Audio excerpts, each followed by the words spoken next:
Christine, I want to tell you, I'm a millionaire. What? I am 7 feet tall and 90 pounds and look great in a bikini. Well, I do think you look great in a bikini. I live in a big mansion in New York City. That seems false. What, you think I'm lying? Yeah, I think you're lying. Who do you think I am, Sam Altman? Who are we canceling today? Sam Altman. He is a pathological liar. Hey everyone, I'm Katelyn Burns. And I'm Christine Grimaldi. And you're listening to Cancel Me Daddy, the show where we take a closer look at all the panic around cancel culture. with thoughtful analysis. And verbal shitposting. Christine, I'm so excited about this week's episode. Me too.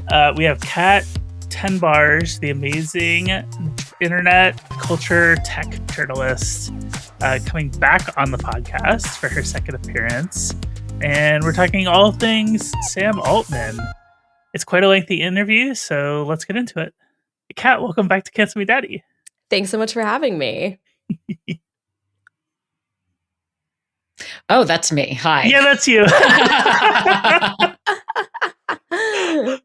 So I thought that we should start with my favorite Sam Altman anecdote, which happened very recently at the Vanity Fair Oscars party. Mm-hmm. The playwright Jeremy O. Harris was having one or two drinks and walked up to Sam Altman and accused him of being the Goebbels of the Trump administration. That would be the Nazi propaganda minister. So Page Six reports this, right? I know we're not New York Post fans, but sometimes you just have to hand it to the New York Post for some of their headlines and their writing style. So they reached out to Jeremy O. Harris for comment, and he said, "It was late and I had a few too many martinis, so I misspoke when I said Goebbels. I should have said Friedrich Flick." That would be the German industrialist and Nazi war criminal who had symbiotic business arrangement with the Nazi party. And what really gets me is that the next paragraph said, "Talk about splitting heirs." I really thought should earn Page Six a Pulitzer Prize. That's really funny. I skeeted it out on Blue Sky, and I think it is the most likes I've ever gotten on any post. I had to mute it. That's so funny. Jeremy O. Harris is a national treasure for that. Truly.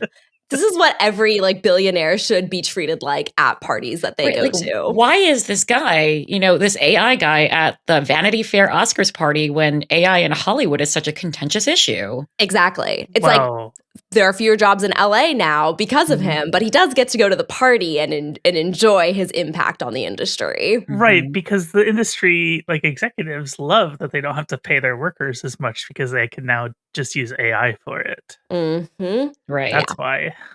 So this is how Sam Altman entered my consciousness, because I kept confusing him with Sam Bankman-Fried. And after this story, I really went down the rabbit hole to try to understand who exactly we were dealing with.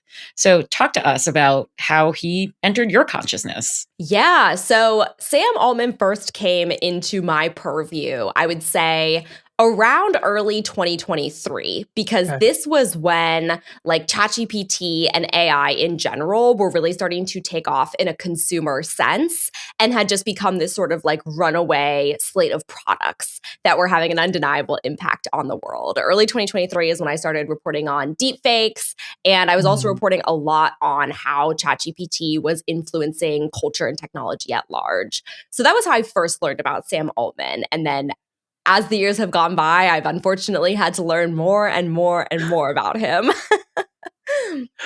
We've wanted to cover this guy for a while. Actually, we've mentioned it on a couple of our more recent episodes, how we wanted to get this guy in some way.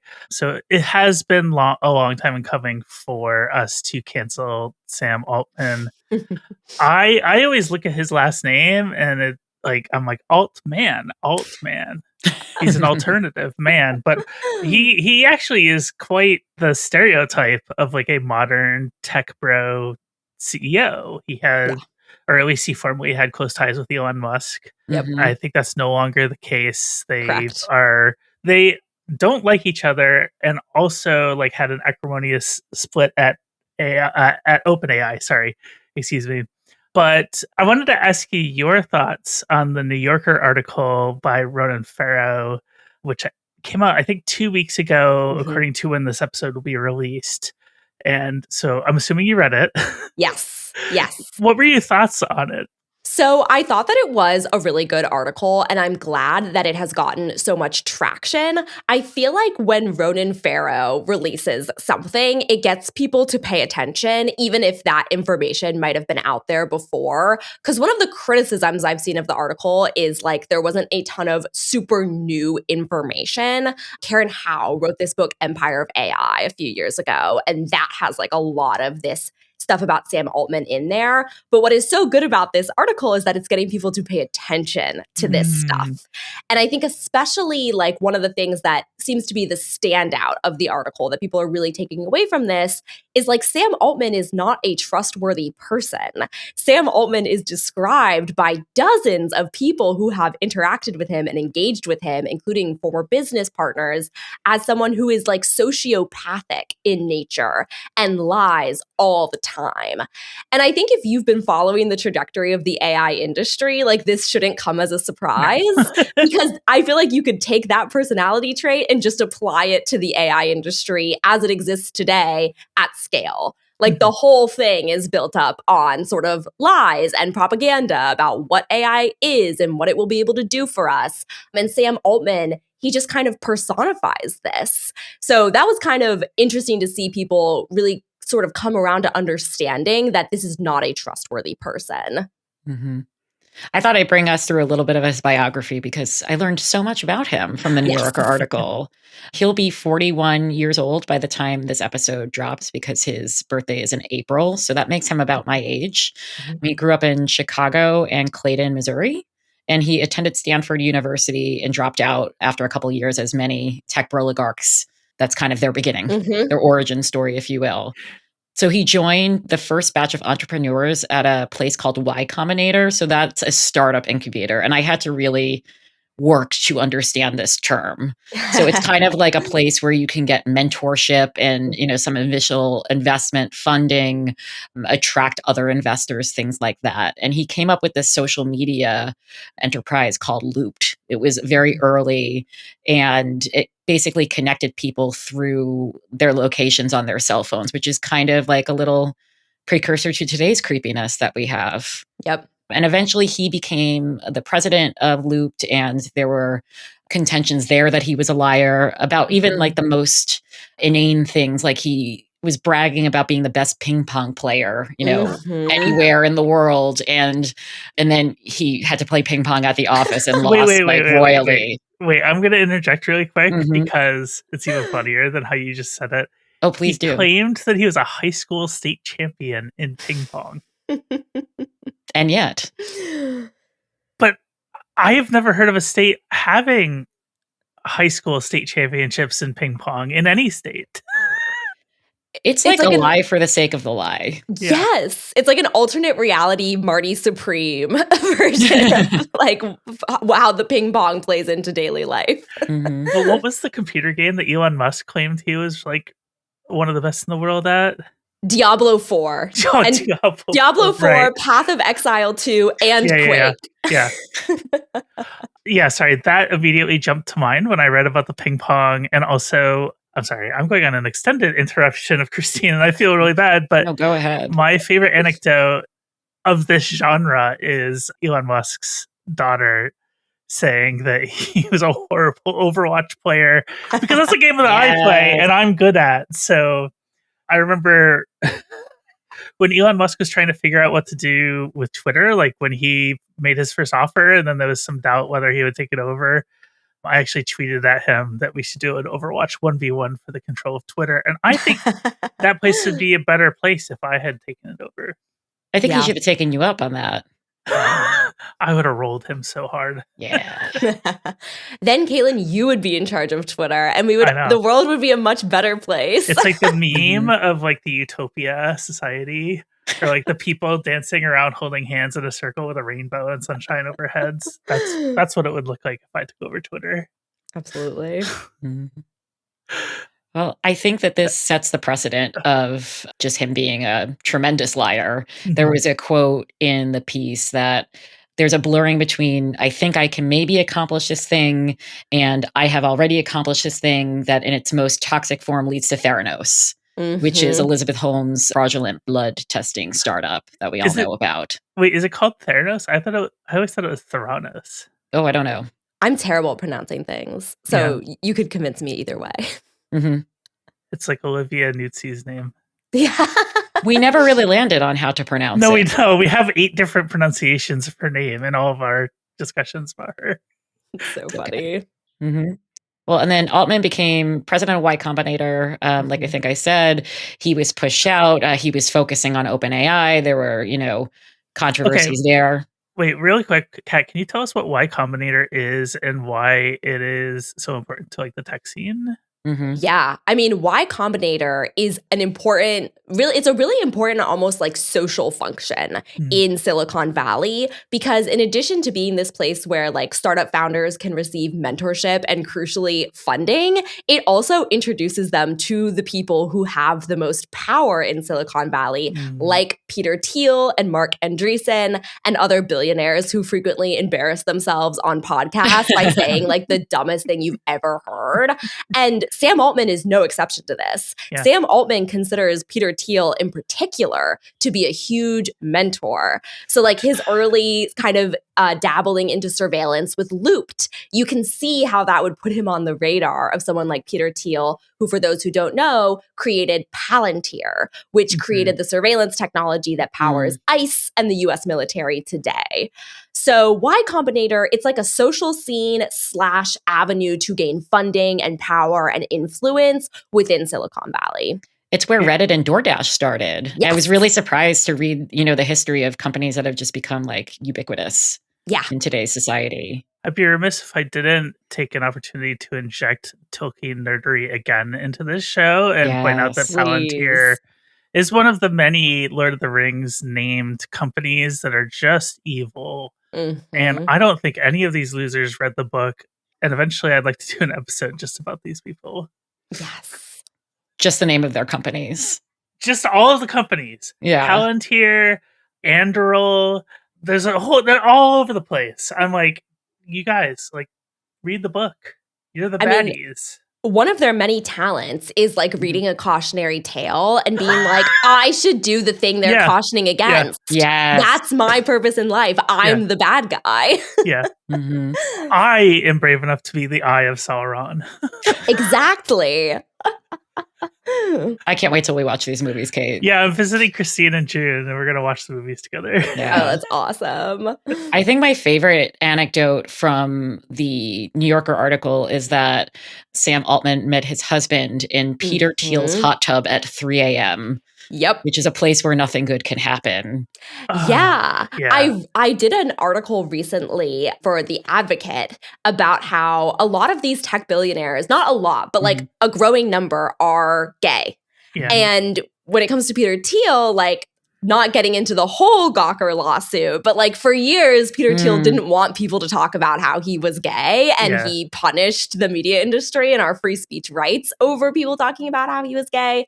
Sam Altman, to me, symbolizes kind of like the next generation of the tech billionaires. Yeah. And he was very open about his sexuality, like early on. I even found this video of him, which I believe was from like 2014 to 2018, so like back in this earlier era, where he was talking about how the internet helped him like connect with gay people at a young age. And at the time he was doing like an LGBT founders thing. Progressed to now, and that is less of his focus. Now he is trying to be more palatable to people who support the Trump administration. So it's actually rather embarrassing for me to say this as like an LGBT journalist, but I actually didn't realize he was gay until I read the New Yorker article. But also, like, I think that says a couple of things. First of all, I don't pay that close attention to Sam Altman, right? Like, I see the headlines, I see the absurd statements, I see everybody's hilarious blue sky posts about him, but I haven't looked very deeply into him until this point. But also, to your point, that's not his focus now, and that's very clear, because I have only had a conception of him in the last 2 or 3 years, and somebody who's relatively plugged into the LGBT like media scene, didn't realize this. Yeah. So it's a 2-step thing. Like, one, I need to step my game up, but also, yes, you're absolutely right that this is not an area of focus in his career. You can tell. Yeah. When he announced the birth of his child, I thought it was really interesting. He didn't acknowledge his husband. If I'm remembering correctly, like he has kind of left that aspect of it. He's been more and more open about raising a child, which makes so much sense because we're in a very pronatalist time in like the tech industry and more broadly. But he's kind of left out the fact that he's like a gay dad out of that conversation. And it does surprise people. People all the time are like, what? Like Sam Altman's gay? And I'm like, yes. Yes, he is. Let's talk about that. Okay, I want to pull on that thread just for a second. Yeah. Do you think he is emphasizing the child raising more so than his, gay marriage because of the political environment now and who is in the White House? I think that's part of it. I also think that we're at a time right now where regulation around tech is really focused on child safety. And there's a lot that could be said about this. But I think that Sam Altman repeatedly emphasizing, like there's a now famous quote where he was like, I couldn't imagine being a parent without ChatGPT. And people were like furious about this, obviously. But I'm like, yeah, he's trying to create this impression that like he's a good parent and that the technology he's building is a part of that. And I see that as very symbolic at this time when people are trying to ban kids from talking to chatbots and things like that. It's all fun and games until AI tells you to put glue in your formula. Exactly. Can't live without it though, right? I thought something that was interesting in the article was that some of the kind of old conservative values of Silicon Valley live on because Elon Musk, who had a very acrimonious split with Altman at OpenAI in the earlier days, has done opposition research into Altman, tried to put forward some very homophobic rumors about him. So even though this information is out there, and Sam Altman deserves a lot of criticism, some really homophobic stuff is being said about him too. Yep. And I think Kara Swisher actually commented about that to the New Yorker. Yeah. Yeah. I mean, I think wasn't the dossier called like his twink army was what they were trying to collect information about. And then they went to some of these young men and they were like, what do you think about that? And they were like, we don't care. Yeah. Like some of the twinks in question, they like tried to like get on Sam Altman through them, which was really interesting. I do want to bring up a Financial Times article from that last May, right? May 2025. And it was the Financial Times lunch with the Financial Times. And they basically, like these reporters, and I think like a photography team and a film team went to his house and basically had lunch with him and he cooked. He didn't cook, as the kids say, but he cooked in the old school sense of it. Oh my God. And I want to read just a few things here. The first bullet point, he's bad at olive oil. And it has a picture of him holding a bottle of olive oil. And the brand is Graza. And I know what this is because I'm an olive oil nerd. People don't know this about me, but it's a trendy brand of olive oils from southern Spain, which is the world's olive growing capital. That I didn't know. And you can buy it directly or through Whole Foods. But their thing, and I'm going to nerd out about olive oil for a second. Please. Their thing is that they have two different kinds of olive oils. There's sizzle, which you use to cook with, and there's drizzle, which is for dipping and finishing, right? And if you're an olive oil nerd, you know this. And so olive oil has a very low smoke point, which makes it difficult to cook with. I know this because I cook with olive oil. And so they specifically designed a certain olive oil to have a higher smoke point, which makes it easier to cook with. And then the other one is from a different, like, they take olives at different stages of ripeness to make these different oils. And so the drizzle is more designed for like taste, enhancing taste afterwards. For a long time, I used olive oil as a salad dressing on some of my salads. So that's what drizzle would be for. But Altman cooks with drizzle, with the finishing one. Because it's so VIP exclusive. It's in the name of the olive oil, Sam. This is the genius who's going to save us all and carry us into the future. This is the guy who wants to be the AGI dictator. It's such an amateur mistake. Like, this is something so you do dumb. when you're a college sophomore and you're like, I'm going to make something with olive oil. And then you're like, why is my kitchen full of smoke? By the way, avocado oil has a higher smoke point than olive oil, but also has that sort of fatty taste. Ooh, so if you don't like vegetable nice. oil, try avocado oil. Anyway, pro tip. welcome to my TED Talk. Sponsor us, avocado oil. Avocados from Mexico. I don't even know if that's still their jingle, but it's still stuck in my head. Okay, so why Combinator, Christine? Yeah, so in 2015, Altman co-founded OpenAI. Elon Musk was one of the co-founders. Altman is still at Y Combinator at this point. It's that conflict between his Y Combinator duties and also the fact that he is kind of cherry picking companies that he has invested in. And that kind of creates a scandalous environment. But that's what will lead him to eventually leave there. And so he focuses more of his attention on OpenAI. He becomes the CEO in 2019. And in 2022, they launch OpenAI's ChatGPT. Yeah. I want to talk a little bit about OpenAI for a second, because it started as a nonprofit, allegedly with like good intentions. Yeah. Yeah, the nonprofit angle was really fascinating because I had no idea about that. Can you sort of walk us through that? And I think the big question I would like you to try to answer is, was Sam Altman's intent to keep it nonprofit the entire time, or was that just a way of positioning itself as different for investors and potential customers? Yeah, so that's a great question because my suspicion leans toward the latter. And it's really interesting because this speaks to sort of the AI field, particularly in the United States, and how it's approaching like the government and framing legislation more broadly.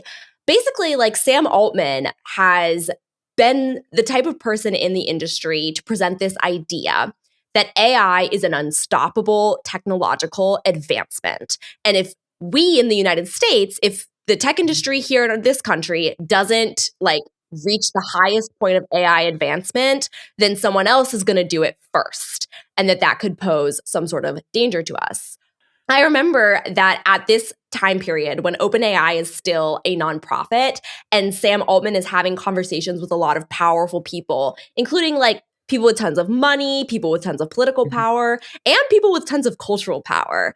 And his role at this stage is to have these conversations with people and basically present this idea that AI is coming, and if we don't win this sort of race, then it could pose a threat to our country. And specifically, they always single out China. And China is investing tons of money and brain power into AI. Like that much is true. But this idea that AI is some sort of massive global threat, and so therefore the AI industry like needs to catch up and like win the race, that to me feels manipulative in the same style that the New Yorker profile goes into repeatedly, which is like, I'm going to make you afraid of some unforeseen possibility in the future so that you give me tons of money and tons of power and don't ask questions because I'm the only guy who can save you. And I remember like he even had a conversation with Diane von Furstenberg, if I'm remembering this correctly. And it's like he's going into these rooms with these really wealthy, really powerful people and just telling them like campfire stories that freak them out. And they're like, he's a genius. And then she goes and says this. She goes and tells the media, like, this guy is a genius. He is the future. He knows what he's talking about, and it's coming for us all. And that, to this day, is the selling point for a lot of the AI industry. So going back to, like, the nonprofit status of OpenAI, I don't think they were ever going to be a nonprofit, like, forever. I do think that like we've seen this in the tech industry over and over and over again, where it's positioned as a social good up until the moment where it becomes something that is occupying so many of our resources, up until the moment where they are signing contracts with the US Department of Defense to the tune of hundreds of millions of dollars to, quote, protect all of us. So I do think that there was like kind of a subtle manipulation to all of this. And I like bringing us forward to now Elon versus Sam. It's like neither of these guys have our best interests at heart. Yeah. They have their best interests at heart. So that's where I think a lot of that turmoil comes from. Yeah, Elon was just mad that the nonprofit wasn't turning money at the pace that he wanted it to. Exactly. The part of the article that, I mean, the whole thing was incredible, but the part that I particularly found interesting was right around that, like those conversations that he would have with Elon Musk about how there's a danger down the road of artificial general intelligence, which is not what we would now consider to be AI, which are like large language models and other things like that. It's more of your sci-fi. I don't know if anybody's ever seen Eagle Eye. I know it's not the most popular reference, but Shia LaBeouf's in it, and like the Department of Defense develops this all-seeing artificial intelligence thing that like ends up trying to kill the president or like bomb the State of the Union address because they determine the United States is the most dangerous entity in the world, which like holy crow, ripped from the headlines but 20 years ago. But anyway, all kinds of stories abound in sci-fi about artificial general intelligence. I mean, The Matrix, I could go down the line, Terminator, things like that.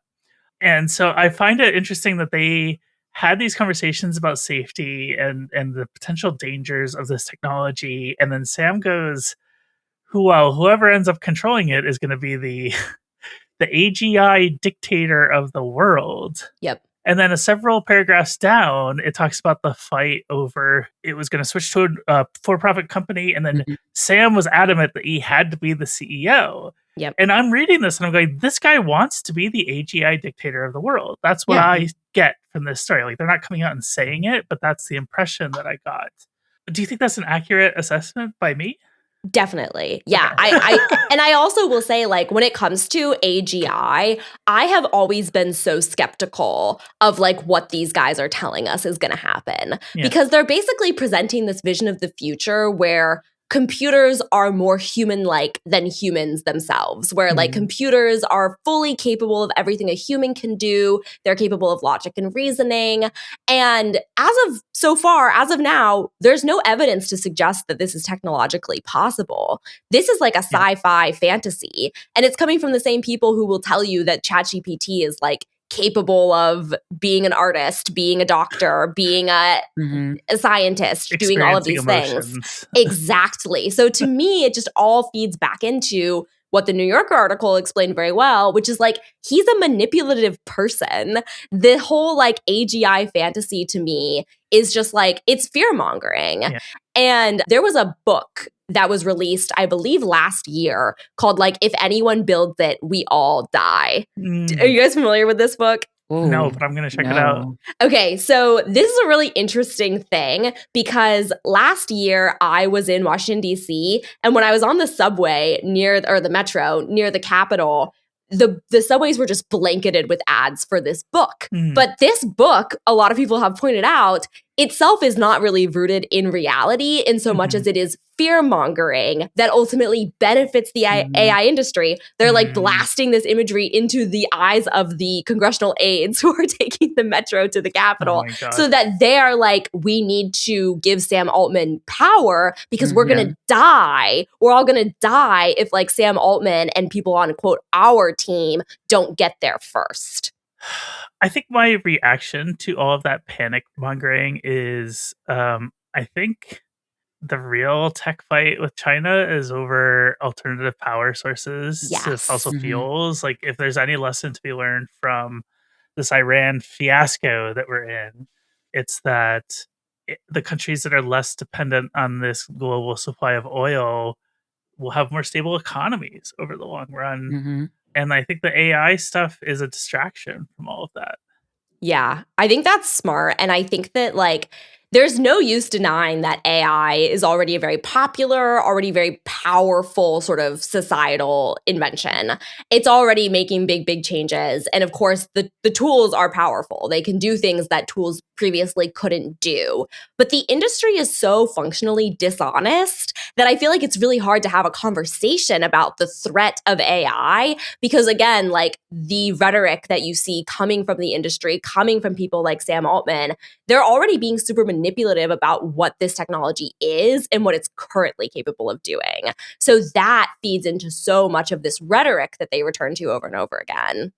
Well, right around this time when there are all these safety concerns coming up, it's 2023, and Altman wanted to create an in-house super alignment team. So there's this concept of alignment, whether AI is in alignment with human values or whether it's deceptively aligned and could, like Kate, you were saying about that movie, basically blow us all up.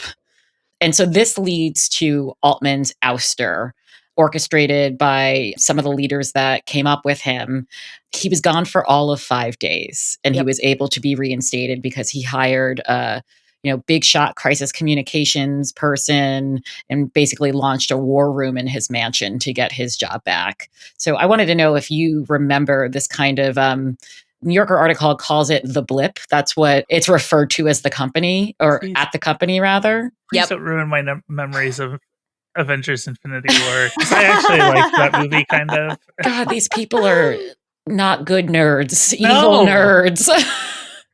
Yes, I do remember this. I was at NBC News at the time reporting on this, and I spoke to one of the crisis PR people who was Team Sam Altman. And I remember thinking at the time, like, I can't remember exactly what our conversation entailed, and it was probably off the record, but just like the way that the comms people were talking about everything felt manipulative. And of course, PR people, that's a big part of their job, is like spinning the story.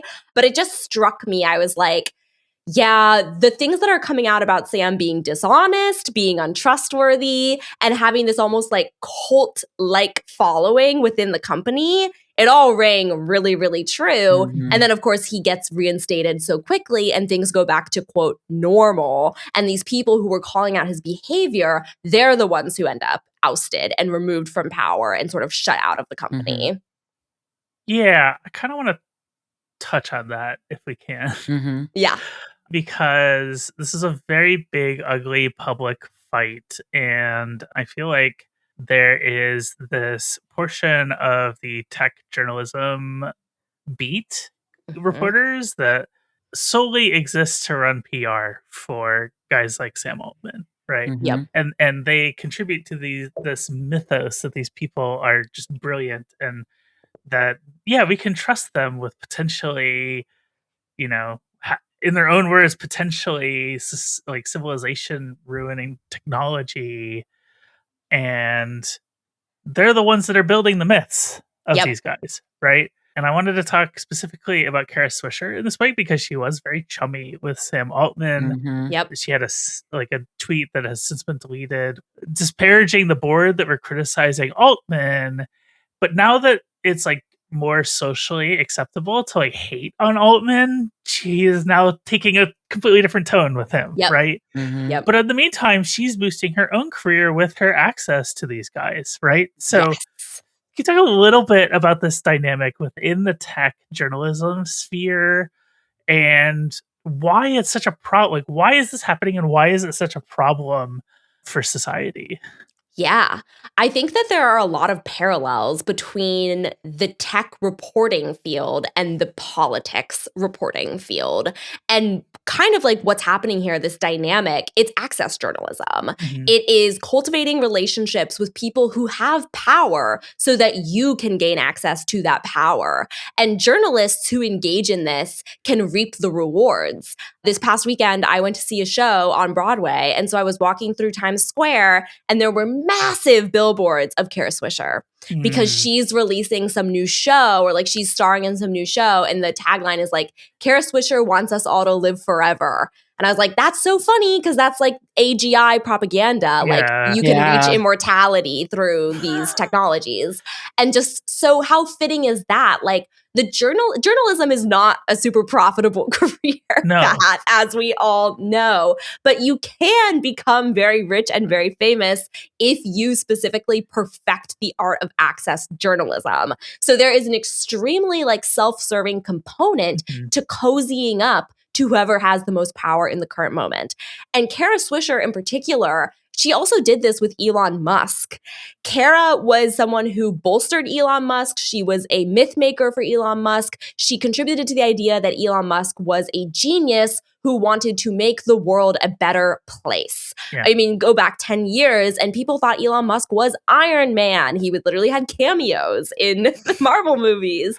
People thought of him as a real life Tony Stark. We don't talk about Iron Man 2 here. And he, like Elon Musk at the time was saying, oh yeah, I'm gonna, green energy. I'm gonna make renewable energy like such a big deal in the United States. We're all gonna be driving electric cars. I'm gonna build the Hyperloop. I'm gonna do this. I'm gonna do that. None of that happened. Elon Musk has helped usher in global fascism and is continuing to do everything in his power to support it. And only then does Kara Swisher say, okay, maybe I was wrong about this guy. But this next guy, however, is Yes. the real deal. Exactly. And I feel like journalists like this get away with it because ultimately their audience is not the masses. It's the people who control the purse strings. It's the people who can say, like, let's do a Kara Swisher TV show. And she's far from the only one. I think her being a woman and a gay woman in particular, like, it provides this almost like softness to the sort of propaganda and the access journalism. But of course, most of the people who do this are men. Like most of the tech journalists who engage in this type of access journalism are men. And you see this all the time. Kevin Roose at the New York Times, like, is always doing these articles about AI where he's like, I'm putting AI into every aspect of my life. And like, there are ups and downs to it, but it's basically manufacturing consent for the idea that AI is here to stay and it has value. And if you criticize AI, then you're like a Luddite and you're just part of the problem. And so that has been sort of the legacy of a lot of mainstream tech journalism, unfortunately. And the consequences of that are like, again, this doesn't like help the people who are most vulnerable, who stand to lose the most from this technology. This doesn't help people who live in neighborhoods next to data centers who cannot breathe the air outside their homes because it's now so heavily polluted. This doesn't help the people who have vulnerabilities, who are turning to ChatGPT and are being told, like, you're 100% right. Everyone is out to get you. Like, we see this all the time, right? Like, ChatGPT and its sycophantic nature has a way of intersecting with people's delusional thinking and actually encouraging it. So when tech journalists aren't calling that stuff out, when they're instead focusing on like how great Sam Altman is, it does a disservice to the vast majority of their audience, but it can really help them on a personal level. Yeah. Kara Swisher is maybe the wealthiest, journalist. Well, I want to be careful about this because, like, Anderson Cooper is a literal Vanderbilt, right? So there's like money that he'll inherit, but like in terms of being paid for acts of journalism, Kara Swisher might be the most well-paid journalist, possibly. I don't know if that's a true claim, but according to the New York Times, her and her podcast co-host re-signed with Vox Podcasts with no guaranteed money, but instead giving the co-host 70% of any earnings, while Vox keeps 30%. In this article I'm reading from a PR Daily, which is pretty just the facts from my understanding. While nothing is certain, the pair believes they could gross $100 million over 4 years, which would leave them to split $70 million. And just to give you an idea of how that scales, the further down the branches you go in journalism, Christine and I split like $180 last month. Or we got $180 each, actually, which is great. Yeah. For this podcast, right? Right. Now, obviously, they have a bigger audience, bigger names, whatnot. But like, we're not fucking Kara Swisher here. Right. And if you want to help us get there, by the way, patreon.com/cancelmedaddy is the way to do it. It's also interesting because it's like the Kara Swisher fandom, you have to assume there's a lot of overlap between sort of this like the techno fandom in general. And what I mean by that is like the Elon Musk fanboys of the world. People who maybe again 10 years ago were sort of like libertarian or liberal or left leaning. But as the tech industry has become more and more explicitly conservative, so has the fandom for the tech industry, to the point where now like you can see the behavior so clearly and how people are supporting Elon Musk and Donald Trump interchangeably. The fandoms have totally collided.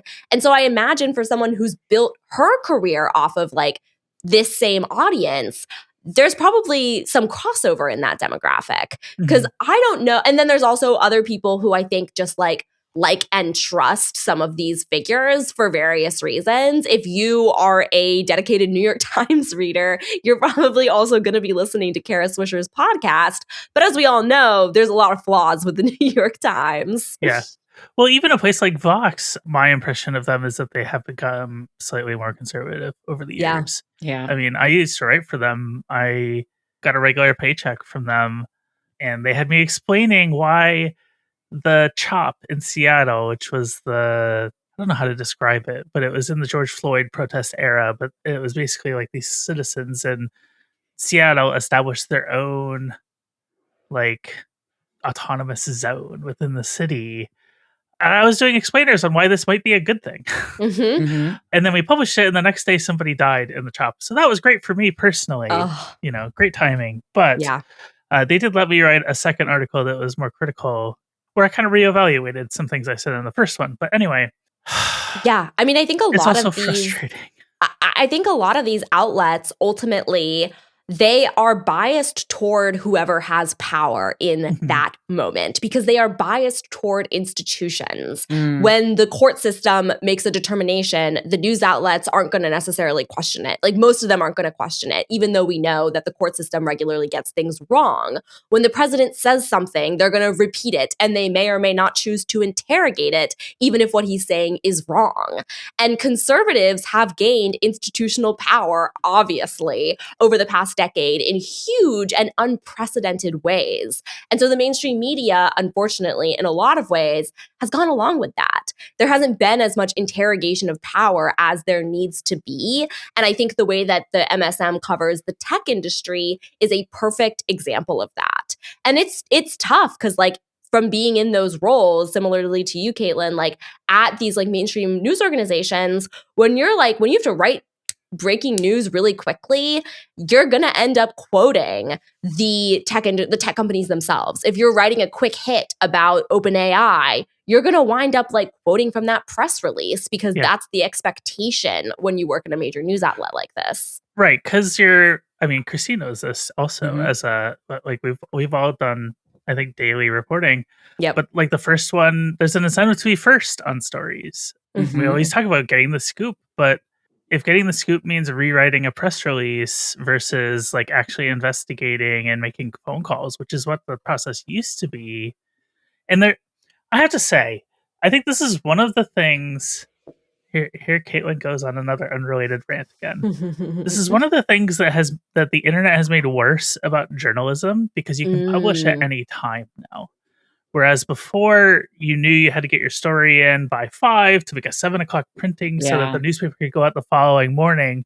And you knew you had some time to actually do some journalism. Whereas now it's we need to get this out now or we're going to lose. Right. Anyway, I don't have a question to follow up on that. It's just, I think that the internet has made journalism worse in that way. Yeah. Well, going back to the 2023 point where ChatGPT is now taking off and becoming by the numbers, assuming that we trust the numbers, which is questionable, but going off of the numbers at face value, ChatGPT is one of the fastest growing consumer tech products ever. As of last month, they're saying they have 900 million weekly users, close to 1 billion, which seems very difficult to believe, but nonetheless, it's hugely popular.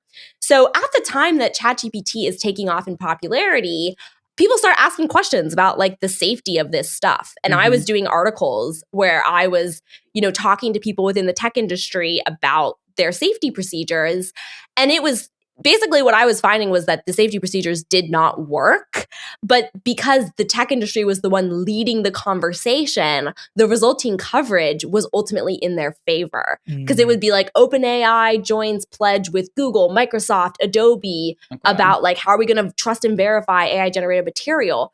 You do 20 minutes of research and you're there is no way to trust and verify whether something is AI generated. So that's a big problem. And then very quietly, OpenAI acknowledges that they actually tried to come up with their own internal system for being able to verify whether text was AI generated, whether it was ChatGPT generated, and they couldn't.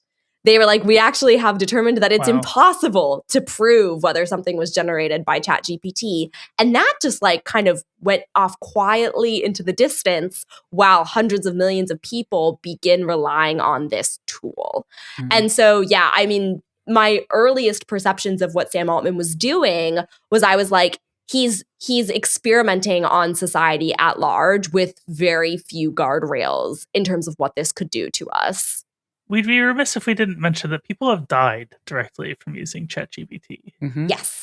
Yes. And Yeah. I don't want to get into like the specific cases because some of them are really awful and they are potentially triggering for our listeners. But like, I don't think people with certain kinds of psychosis or mental illnesses, and I'm not making a blanket statement because I'm also mentally ill, right, in my own way. But like, I don't think they should be using these programs because, okay, my impression of AI is it's just a yes man. Yes. Me too right now in this moment. Yes. There's this YouTube video that I watched last October. I just searched to make sure that I had it correctly. There's this YouTube video. It has over 5 million views. It's from a creator named Eddie Burback, and it's I called know Eddie. Yeah. Well, I know of Eddie. Yeah, he's great. And I wish I knew Eddie. Right? No, he's super funny. He made this video called ChatGPT Made Me Delusional. And it was a really interesting video because basically he just did this experiment where he started talking to ChatGPT and he claimed if I remember correctly, he drew like a picture of an iPhone and like did like some like was like, here's like the home button, here's the screen, here's that. He drew this like schematic of an iPhone and then he took a picture of it and shared that picture with ChatGPT and was like, I just found this drawing that I made when I was 5 years old where I came up with the iPhone. And ChatGPT responded to him and was like, you made this drawing when you were 5 years old. You are a genius. You are the smartest person to ever live. You predicted the iPhone before the iPhone was ever created. Like, do you know this? This is what ChatGPT was saying. It was like, do you know what this means? It means that you could solve all of the world's problems. And so Eddie continues treating it as if this is organically happening. And what ultimately ends up happening is ChatGPT like builds into these delusions, it feeds into these delusions, and it takes him on this like road trip where it's basically like, you should, it tells him like people are coming after you. You need to cut off everyone in your life. Eddie has a twin brother. Yes, Eddie has a twin brother and ChatGPT was like, you can't talk to your twin brother. You can't trust him. Like, because you are the smartest person in the world, like you're being watched.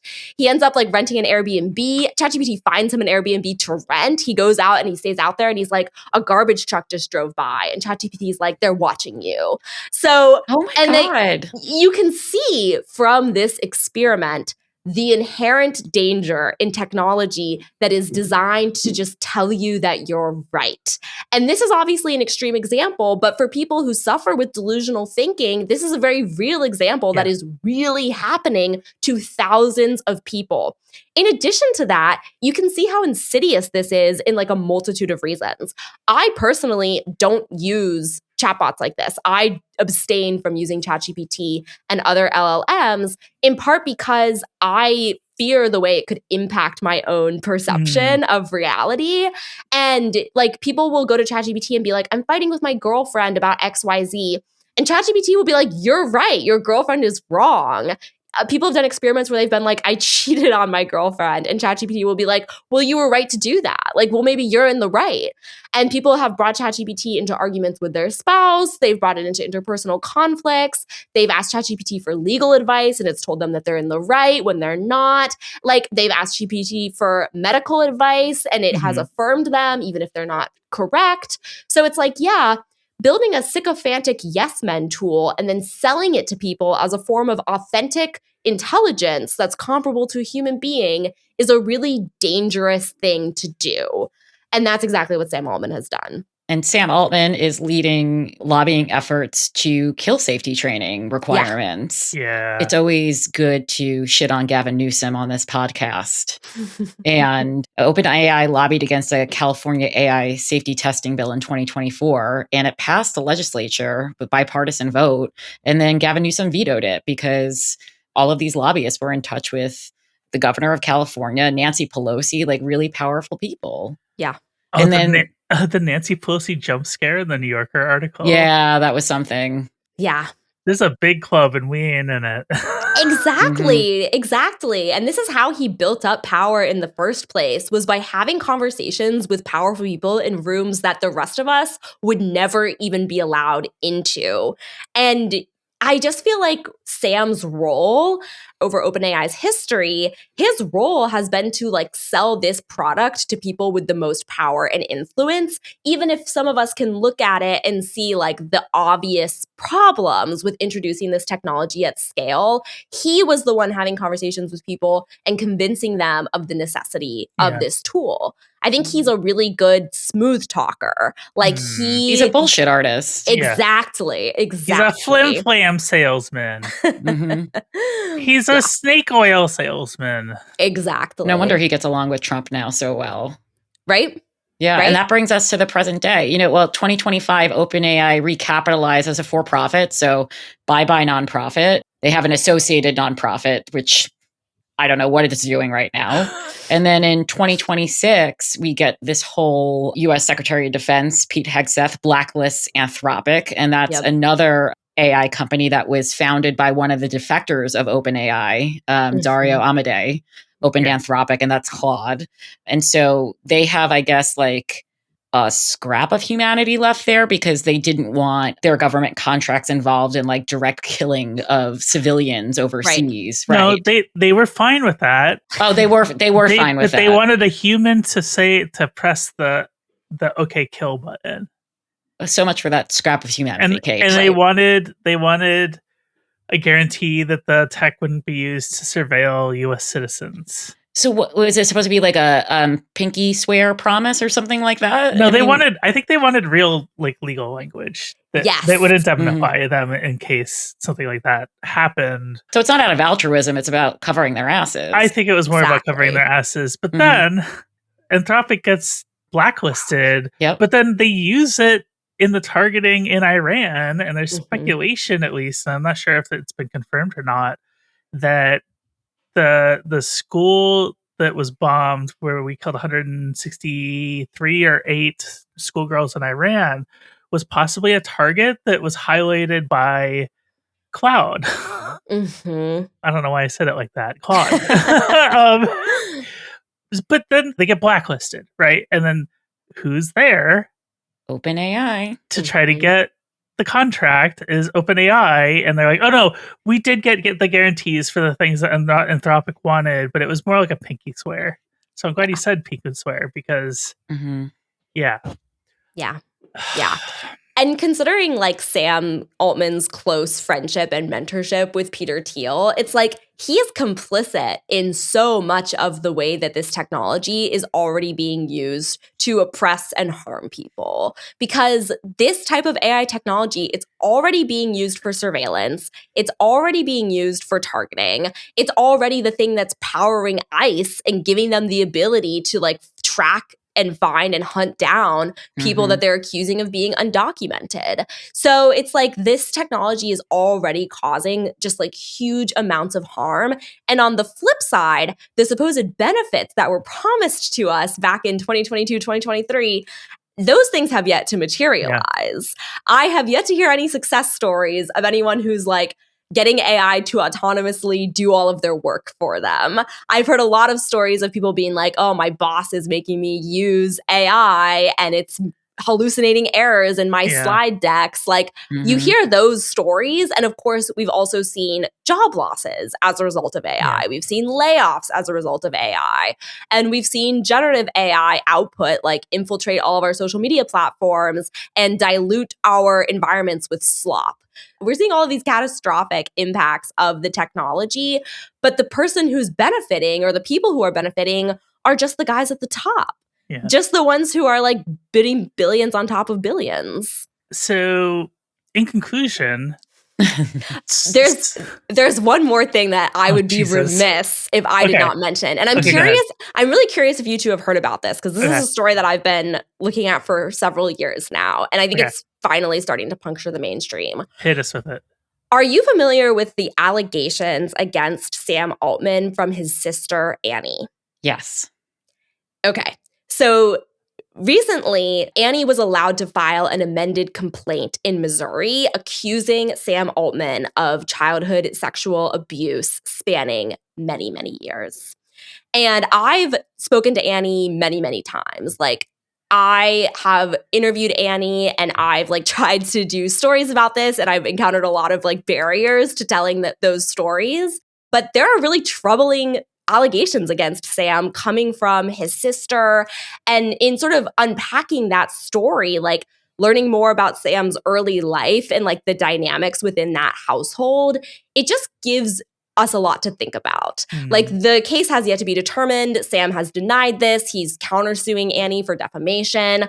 But it's like, it's so troubling to me that a man who is accused of like perpetuating abuse and dishonest behavior throughout his lifetime is being held up as like this savior figure at the exact same time that his technology is actually causing all of this harm. And it'll be really interesting, I think, to see how mainstream media and tech journalism covers or does not cover this lawsuit as it continues to work through the court system. Yeah. Well, what can the rest of us do to try to, I don't know, get through this, counter this? I'm not quite sure what we're supposed to do. How do we cancel Sam Altman?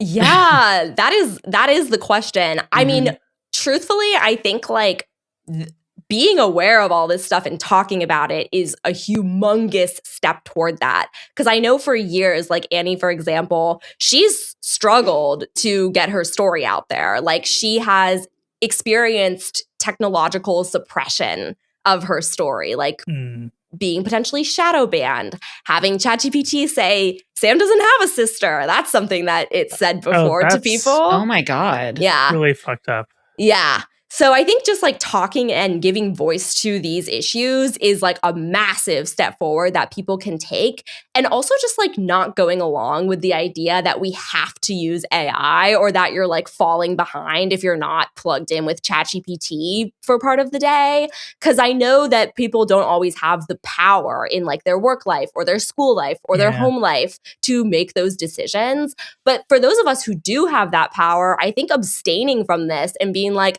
I can write a book without ChatGPT. Like I'm a journalist and I'm not using ChatGPT to write my articles. I think stuff like that also does a lot to push back against this like manufactured consent that we're seeing. Yeah. No, I would agree with that. Yeah. One of the most annoying things to me is for years I've used the Otter to transcribe my interviews. Yeah.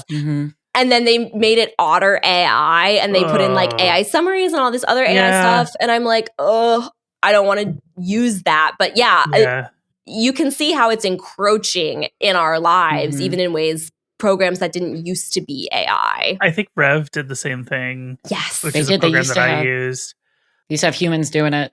We pay an actual human to transcribe our episodes. It just That's happens. awesome. It just so happens that it takes a couple of days for the transcript to land. Because of our production schedule. But yeah. This guy sucks, Sam Altman. Yeah. Cancel Sam Altman. Don't trust that man. Kat, how can our listeners keep up to date with your work? So my newsletter, Spitfire News, is at spitfirenews.com. And then I'm pretty active on Blue Sky and also Instagram. So you can find me at those places. I'd be remiss if I didn't mention that Kat and I have collabed on the newsletter side. I think the bundle offer is expired by the time this episode goes out. But it'll be back another day for sure. Yeah. And Christine and I are going to do a bundle at some point. Yeah. Amazing. In the near future. So with that being said, Kat, thank you very much for coming on. Thanks, Kat. Thank you for having me. To our listeners, we're not going to be doing out of context cancellations this week because we had a little bit of a wonky recording schedule, but we're going to take it over to the Ombudsman section on our Patreon, and you can see a little preview right now. Thanks for listening. But speaking of the White House Correspondence Center, I think it's a fundraiser, right? It is. There are scholarships. And so I don't want to take away from like the good intentions that it has. And I've been to the dinner twice, so feel free to ask me any questions. How was that? Would say the celebrities during the George Bush era, Bush 2, were pretty lackluster. Yeah. And when I went during Obama, I saw Scarlett Johansson sit in Sean Penn's lap. Take that as you will. Oh, shit. Okay. Yeah. Damn. So it was a more A-list crowd there when Obama was president. Yeah, that makes sense. And I will say, like I was in my 20s, both times that I went. I remember being really excited because journalism is not a glamorous job, especially when you are at a trade publication, right, in Washington, D.C. You're writing for other corporations, lobbyists, things like that. That's how I got my start in journalism, covering tax policy for a trade publication. You told me about this. Yeah. Got good at the tax code. And I bet you looked amazing when you went, though. I did. Thank you very much. Nordstrom Rack's finest. Oh, hell yeah. Nordstrom Rack is the nice clothes store of all journalists. That's right. Oh my God.